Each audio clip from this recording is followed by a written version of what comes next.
You have something right there. You come get it. No, it's, Come on. You got it, don't worry. Just looking out for you. Thanks. What kind of friend wouldn't? You got nothing on your face. You look Thank great. you. Thank you.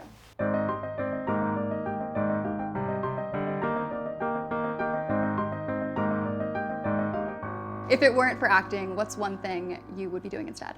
I'd like to have bees.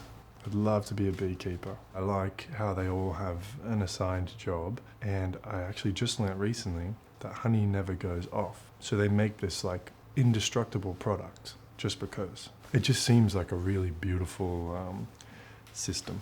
And there's a lot of respect for the Queen. So much respect for the Queen. Who is one person that you call almost every day?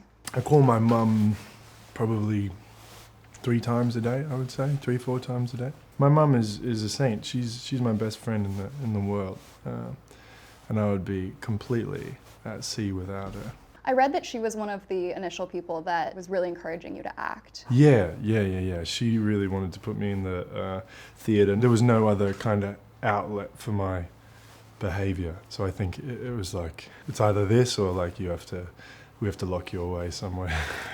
Since then, you've played several complex characters. Which one taught you the most?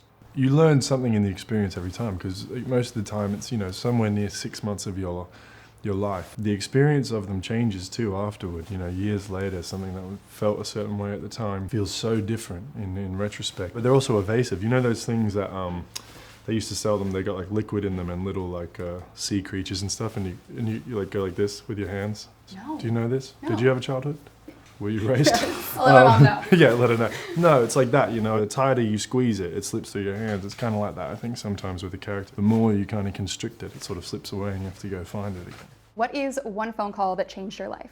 We just come out of the bottle-o. We just got like some beers or something like that. I can't remember what for. I knew I had to have my phone on me. It was like glued to my pocket, and then it rang. It was to let me know that I'd got the first movie that I was gonna be in. It's called The Kissing Booth. Will you work the kissing booth? Absolutely not. And what was your life like at the time? I was in drama school in that beautiful moment when you're totally invigorated by the craft of acting, and the dream is still sort of so rich. It gives you like so much sustenance, You're now returning to Netflix as Frankenstein's creature. In seeking life,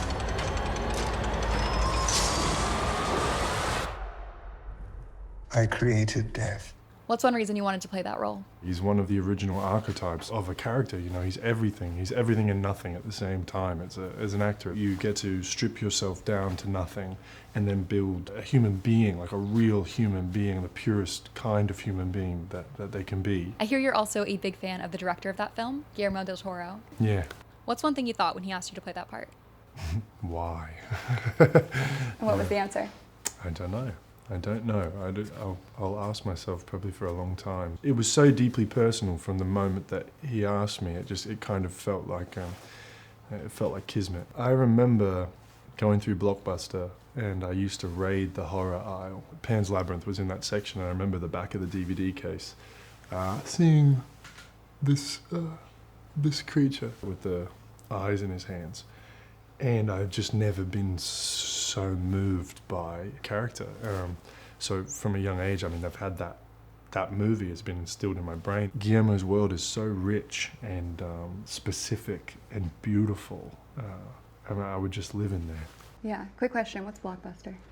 I'm just kidding. I'm kidding, I had a childhood. How old are you? I'm kidding. I'm older than people now. You've been in a few films that Margot Robbie's company produced, like Saltburn and now Wuthering Heights.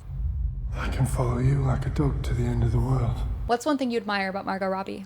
Probably just how specific she is with the films that she makes, and her heart. She has a good heart.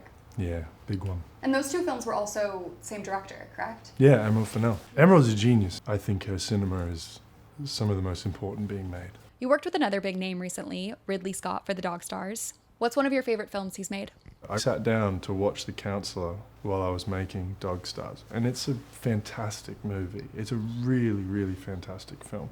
Obviously like Blade Runner, when she's smashing through those sheets of glass and the neon is just untouchable. It's genius. Ridley Scott asks you to make a movie, you go make the movie. He's like a pioneer of cinema. What's one lost art you wish came back in style? The art of shame. I wish people could experience shame a little heavier. What's one mystery about yourself that you hope no one solves? It wouldn't really be a mystery if I told you now, would it? And that's exactly what apparently you're supposed to say. When you're not on set, you're often caught with a book in hand. What is... Isn't that a shame? You can't even read in I know. peace, you know? It's like reading becomes a gimmick. And everyone's like, I see you reading. Well, why aren't they reading? Because they're on their phones. What's one book you wish you could reread for the first time? Skullduggery Pleasant, the first one. It's just a great skeleton detective story. I read it at the age that you're sort of supposed to be when you read it, and it's just, I never remember loving a book so much. What age was that? Maybe like 12 or 13, I could be wrong, but something like that.